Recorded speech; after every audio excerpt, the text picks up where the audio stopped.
Amém. Oséias 8, igreja. Culto de estudo e oração, 26/10/22. Igreja Batista Ágape em Indaiatuba. Eu peço a você, em nome de Jesus, que compartilhe essa palavra, que divulgue essa palavra. Essa palavra é do Senhor, ela é viva, ela é eficaz.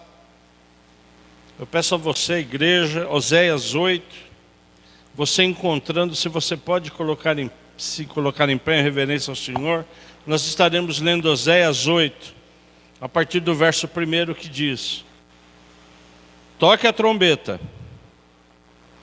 toque a trombeta, ele vem como a águia contra a casa do Senhor, porque transgrediram a minha aliança e se rebelaram contra a minha lei. Eles me invocam dizendo: nosso Deus, nós, Israel, te conhecemos. Mas Israel rejeitou o que é bom e o inimigo perseguirá. Eles estabeleceram reis, mas não da minha parte. Constituíram príncipes, mas eu não soube. Com a sua prata e com o seu ouro fizeram ídolos para si, para a sua própria destruição. Pai, em nome de Jesus Cristo, Deus, que essa palavra ecoe nos nossos corações, porque ela é a sua palavra. Que o Espírito Santo do Senhor se faça presente e que toda e qualquer interferência contrária caia por terra nesse momento, em nome de Jesus Cristo. Que a nossa mente receba a sua palavra e seja depositada no nosso coração. Para a honra e glória estamos aqui do Senhor. Amém. Vamos nos assentar, igreja? Nós todos os meses estamos recebendo a porção relacionada a profetas, aos profetas menores. Não em sua importância, mas na quantidade de escrita. Hoje nós estamos fechando a mensagem do profeta Oséias. Oséias, que significa salvação. O nome Oséias significa salvação. Ele foi levantado por Deus, e os profetas foram levantados por Deus, em tarefas absolutamente duras. O povo estava no meio de uma idolatria, quase todo o povo de Deus. Então a palavra de Oséias, ela vem para repreender. A palavra de Oséias, ela vem para punir. Mas a palavra de Oséias vem também, e é por isso o nome dele Salvador, para que num futuro, através do sangue de um cordeiro inocente, esse povo teria a possibilidade de se redimir, de ser perdoado. Nesse momento, e nós vimos isso, 5, 6 profetas são levantados no reino do norte, no reino do sul. E nesse momento, a idolatria era tão grande, que Israel era chamada por Deus de a noiva infiel. Israel, a nação santa, era chamada da esposa infiel. E a gente vai entrando nos textos e vai vendo e vai observando o que Deus faz para que Ele fale da palavra, para que Ele diga. Porque Deus levantou Oséias não só para escrever a palavra, mas para que ele, Oséias, vivesse na prática aquilo que Deus estava sentindo. O noivo estava sentindo que Israel estava o quê? Infiel, estava traindo ele. Então a primeira providência de Deus ordenou a Oséias que ele se casasse com uma prostituta. Oséias, você vai se casar com uma prostituta e você vai ter filhos com uma prostituta, que é uma prostituta e vai te trair. Para que você sinta exatamente o que eu estou sentindo. Então Deus, pela misericórdia dele na vida de Oséias, fez com que ele não só escrevesse, mas vivesse aquilo que Deus estava sentindo. É lógico que Oséias foi capacitado para isso. Eu não sei se nós seríamos capazes de cumprir hoje o ministério de Oséias. Nós com certeza falamos, não, senhor, o senhor não está falando assim, né? O senhor o senhor não quer que eu case com uma prostituta. Foi exatamente o que aconteceu. E todo o livro de Oséias demanda uma obediência muito grande. Oséias era extremamente obediente. E ele escrevia exatamente tudo que o Espírito Santo do Senhor dizia a ele. E hoje, como é o último capítulo, nós vamos para algumas passagens mais importantes. A primeira, no capítulo 8, que acabamos de ler, Israel ela está na iminência de ser castigada. Eu gostaria que vocês notassem o seguinte: Israel como nação, amém? Israel como nação. Então o castigo é sobre a nação. E quando esse castigo está próximo, Oséias ele começa falando no verso 1 do capítulo 8: toque a trombeta. Começa a anunciar, para que todo mundo ouça, que ele, o castigo, como a águia, vem contra a casa do Senhor. Ele virá. E por que ele virá? Porque transgrediram a minha aliança e se rebelaram contra a minha lei. Então o povo de Israel, ele sofreu o quê? O levante do inimigo por desobediência, por ter transgredido o quê? A aliança que o povo tinha com Israel. E o verso 2 mostra uma religiosidade de Israel. Jesus Cristo, quando ele veio, ele chamando os saduceus, os judeus, os fariseus de hipócritas. E o verso 2 denota isso já muito antes de Jesus nascer.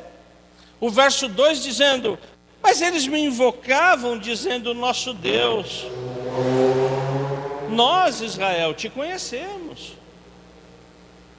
Então o povo já era idólatra na época e era também o que? Religioso. Não, Senhor, nós te louvamos, nós te adoramos, nós bendizemos o seu santo nome. Qualquer semelhança hoje com igreja, não é? Então a pessoa vem, louva a Deus, glorifica a Deus, mas não conhece Deus, porque na prática ele faz tudo ao contrário. E tudo isso tem o quê? Tem um castigo, tem um peso. É por isso que Jesus Cristo ele bateu muito no quê? Na hipocrisia. E no verso 3 diz: mas Israel rejeitou o que é bom, o inimigo perseguirá. Porque mesmo Israel cantando os cânticos e louvando e adorando, o coração estava o quê? Não estava em Deus, estava na idolatria.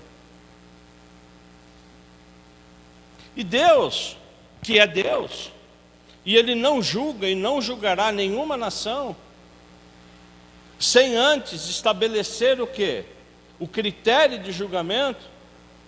Ele diz, abre aspas para o que o Senhor está dizendo no verso 4: eles estabeleceram reis, mas não da minha parte. Construíram príncipes, mas eu não soube. Com a sua prata e com o seu ouro, fizeram ídolos para si, para a sua própria destruição. Aqui Oséias está falando também de Saul, porque Israel, ele queria um rei. Ele queria ser comandado por um rei. E Deus levantou quem? Saul. E a gente sabe toda a história de idolatria e de desobediência do rei que o povo pediu. Então o que está acontecendo aqui é que um povo, chamado povo de Deus, que é idólatra, que se afasta de Deus, ele começa a estabelecer reis, príncipes, governantes, não da parte de Deus, mas da parte dele. Por quê? Porque estava na idolatria. E fizeram o que, igreja? Ídolos. Fizeram ídolos para serem o quê? Destruídos. Por quê? Porque esqueceram do Senhor. E aí vem o contexto de um dos textos mais pregados na igreja. Um dos textos que eu e você conhecemos de cor, que está Oséias 4:6. E Oséias, ele fala isso um pouco antes do povo ser julgado. Um pouco antes do povo ser o quê? Castigado. O profeta Oséias, em 4:6, fala: o meu povo está sendo destruído, pois lhe falta o conhecimento. Eu vou repetir. O meu povo está sendo destruído, pois lhe falta o conhecimento. Olha a responsabilidade da igreja aqui. Olha a responsabilidade de nós, cristãos, ministros do Evangelho, pelo fato de vocês, sacerdotes, rejeitarem o conhecimento. Ele não está falando do sumo sacerdote, ele não está falando do sacerdote, ele está falando de quem? Do povo. Porque Pedro escreveu, inspirado pelo Espírito Santo, que eu e você somos o quê? Sacerdócio real, nação santa. Então aqui ele está mandando um recado para todo o povo: vocês rejeitaram o conhecimento e também eu os rejeitarei. Rejeitarei, não chegou o castigo ainda. Para que não sejam mais sacerdotes diante de mim, visto que se esqueceram da lei de Deus, eu também o quê? Vou esquecer dos meus filhos. Colhemos exatamente o que plantamos. Só que, de novo, aqui Deus, ele está ministrando para quem, igreja? Para a nação. E uma coisa extremamente importante é que a nação, o desejo da nação prevalece. É o desejo da nação, da maioria da nação que prevalece. Oséias 10, 9 e 10. Eu quero ler com você Oséias 10, 9 e 10. Olha lá no 9, Oséias 10, 9. Desde os dias de Gibeá, você pecou, ó Israel, e nesse pecado você permaneceu. Será que a batalha contra os filhos da perversidade não há de alcançá-la em Gibeá? Eu os castigarei na medida do seu desejo. Eu vou repetir. Eu os castigarei na medida do meu desejo. Os povos se ajuntarão contra eles, quando eu os punir por causa da dupla transgressão. Em outras palavras, Israel, ele vai cegar, ele vai colher destruição, porque sempre plantou idolatria e malícia. É fato que essa palavra, ela é absolutamente real. Ela é absolutamente atual. É exatamente o que nós, como povo, estamos vivendo.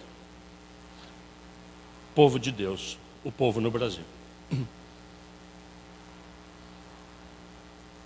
Nós estamos prestes a colher aquilo que estamos plantando.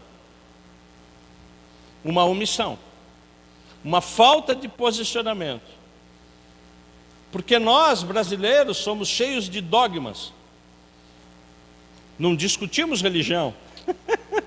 Não discutimos política. Não discutimos que mais? Futebol.